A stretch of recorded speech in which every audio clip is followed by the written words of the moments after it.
Marudhanayagam trailer திருப்பியும் போட்டு பார்க்கறதா இருக்கட்டும், பின்னால அதுக்கு நிறைய பலன் கிடைச்சிருக்கு அப்படிங்கிற மாதிரி நீங்க இதோட ஆட் பண்ணி ஒரு கேள்வி சார். நீங்க சுனாமியே ஃபர்ஸ்டே சொல்லிட்டீங்க, எப்போலோ வைரஸ் வந்து தசாவதாரம்லேயே சொல்லிட்டீங்க. அது எப்படி சார் ஃபர்ஸ்டே உங்களுக்கு தெரிஞ்சு? ஒன்றுமே இல்லை சார். நான் தான் இன்னொரு கேள்வி பதில கூட கேட்டிருந்தாங்க.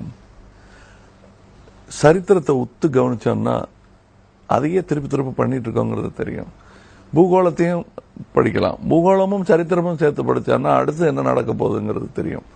இப்போ கிங் சாலமன் மைன் ஒரு கதை உண்டு. அதில் அவருக்கு வந்து எப்போ சூரிய கிரகணம் இருக்குங்கிறத தெரிஞ்சுக்கிட்டு அதை கேலண்டரை திறந்து பார்ப்பாரு, அந்த டைரியில் இருக்கும் இன்னைக்குன்னு. டக்குன்னு அதை பயன்படுத்திக்கிட்டு அங்கே இருக்கக்கூடிய ட்ரைபல்ஸ் கிட்ட என்னால் இப்போ இந்த சூரியனே மறைக்க முடியும்னு ஏமாற்றி அது கிட்டத்தட்ட ராஜாவே மனம் மாற்றிடுவார் அவர். அந்த மாதிரி ஒரு காட்சி வரும். இதுக்கு காரணம் அவர் சரித்திரத்தை உணர்ந்து வைத்திருந்ததுனால தான். இப்போ வந்து இந்த தெற்கத்தி பே ஆஃப் பெங்காலில் இப்படி ஒரு சுனாமி வருங்கிறதுக்கு பாண்டிய தலைநகரம் ஏன் இடம்பெயர்ந்தது என்பதை யோசிச்சு பார்த்தோம்னா இதே கரையில் மறுபடியும் ஒரு அலை வருவதற்கு வாய்ப்பு உண்டுங்கிறது தெரியும். இப்போ கொற்கையில் இருந்தது எப்படி மதுரைக்கு போனது, பூம்புகார் ஏன் அழிந்தது, இதெல்லாம் கேட்டுட்டோம்னா அது மாதிரி எத்தனை சுனாமி வந்திருக்கு, ரெக்கார்டில் எவ்வளோ இருக்கு, இல்லாமல் எவ்வளோ மறந்து போயிருக்கோம். ஜனத்தொகை அதிகம் இல்லாமல் நிறைய பேர் சாகாத இடத்துல வந்த சுனாமி கணக்கே கிடையாது. எத்தனை முறை உங்களுக்கு ஒவ்வொரு வருஷமும் உங்களுக்கு வைசாகில் வந்து தாக்கும் ஒரு இது. ஸோ நான் ஒரு கதை வந்து வைசாகில் புயல்னு தாக்கும் போது அதுக்கு அடுத்த வருஷம் வைசாகில் புயல் வந்தால் தீர்க்கதரிசின்னு சொல்றதை விட பின்னாடி திரும்பி பார்த்துருக்கேன், ரியர் வியூ மிரரில் பார்த்துருக்கேன்னு அர்த்தம்.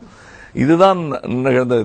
தவிர ஃபியூச்சரை பற்றி சொல்லும் போது எதனால் இது நிகழ்கிறதுன்னு பார்த்தோம்னா டெக்டானிக் பிளேட் நகர்கிறது என்று இல்லை. அது நீ செஞ்ச ஒரு சித்தப்பாவுடைய ரயில்வே கேட்டை வந்து தாண்டும் போது இந்த பிள்ளையார் கோயில் பக்கம் கொஞ்சம் தெரியாமல் கடவுள் இருக்குன்னு தெரியாமல் துப்பிட்டார் இல்லையா, அதுக்கான தண்டனை தான் சுனாமின்னா நல்லா ஒத்துக்க முடியாது.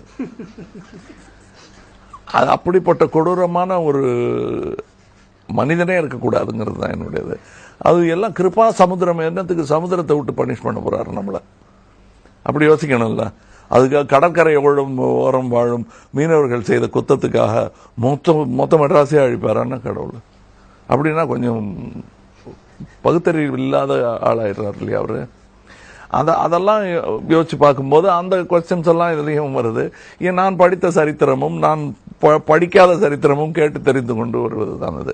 இந்த இபோலா வைரஸ்ங்கிறதுல வந்து எனக்கு இன்னும் கூட அடுத்தது சொல்றேன், அந்த படத்துல வருதோ நிகழுதோ இல்லையோ, நிகழாமல் இருக்கணுங்கிற பயம்தான் உங்களுக்கு. இந்த அவசரமாக அமெரிக்கா வந்து ஜப்பான் மீது அந்த fat little man fat boy என்ற அந்த 2 பாம்புகளை போடலைன்னா அந்த 3 நாள் வித்தியாசத்தில் என்னத்துக்கு அந்த பாம்பு போடணும்? உலக போரை நிறுத்துவதற்கு இதுதான் வழிங்கிறாங்களே, அது என்ன ஒன்று போதாதா? அதில் புரிஞ்சிருக்காதா ஜப்பானுக்கு? அது என்ன 2 பண்ணிட்டாங்க, 2 போட்டு பார்த்துட்டோம், அவ்வளோதான். எவ்வளோ கொடுமையான அது இம்பீரியலிசம், பிரிட்டிஷ் இம்பீரியலிசம்ங்கிறாங்கன்னா அது அமெரிக்கன் இம்பீரியலிசம்ங்கிறேன் நான். எல்லா நாடுகளும் அந்த தவறுகள் பண்ணியிருக்கு.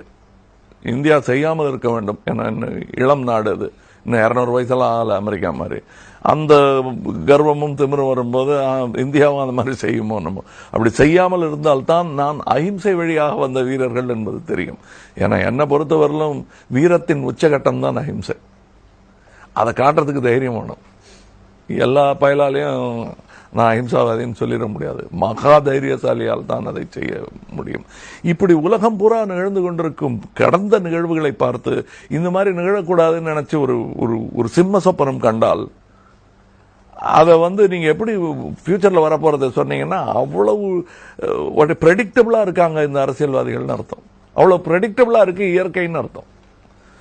அதுதான் இதோடைய அர்த்தம். இப்போ இந்த எபோலா மார்பர்க் இதெல்லாம் அங்கே இருக்கு, வாஷிங்டன்லையும் இதுலேயும் பிட்ஸ்பர்க்லையும் வச்சிருக்காங்க. எதுக்கு? அம்மை உலகம் பூரா அழித்து விட்ட பிறகு அந்த கிருமியை மாத்திரம் என்னதுக்கு சேவ் பண்ணி வச்சிருக்காங்க அமெரிக்காவில்? எதற்காக? இதை கேள்வி கேட்கவும் ஆள் கிடையாது, பதில் சொல்லவும் ஆள் கிடையாது. எதற்கு நம்ம இந்த அற்புதமான புது நவீன உரங்கள் போட்டு எல்லாரையும் கொல்ல வேண்டிய அவசியம் என்ன? உணவுப் பொருள் மேல அந்த விஷத்தை தெளிக்க வேண்டிய அவசியம் என்ன? அப்படி அந்த திராட்சை பழத்தை சாப்பிடலன்னா என்ன? அப்படி அந்த திராட்சை பழத்தில் அவ்வளவு மகசூல் பார்க்கலன்னா என்ன ஆயிடும் அந்த வியாபாரிக்கு? மேல பூரா விஷத்தை தெளிக்கிறாங்க. அது பத்திரிகைகளும் யாரும் பண்றதில்லை. ஏன்னா இப்போ பத்திரிகைகளாகட்டும் ஊடகங்களாகட்டும் எல்லாருமே ஒரு விதத்தில் ஸ்பான்சர்டு தான், நான் உள்பட.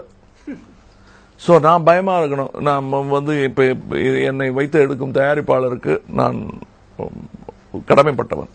அந்த கடமை எல்லாருக்கும் இருக்கிறது. ஸோ நம்ம குரல் கொஞ்சம் கம்மி போயிடுச்சுங்கிறது தான் என்னுடைய இது. நான் ஏதோ ஊடகங்களை சாடுவதாக சொல்ல விட கமல்ஹாசனையும் சேர்த்து தான் சொல்கிறேன்.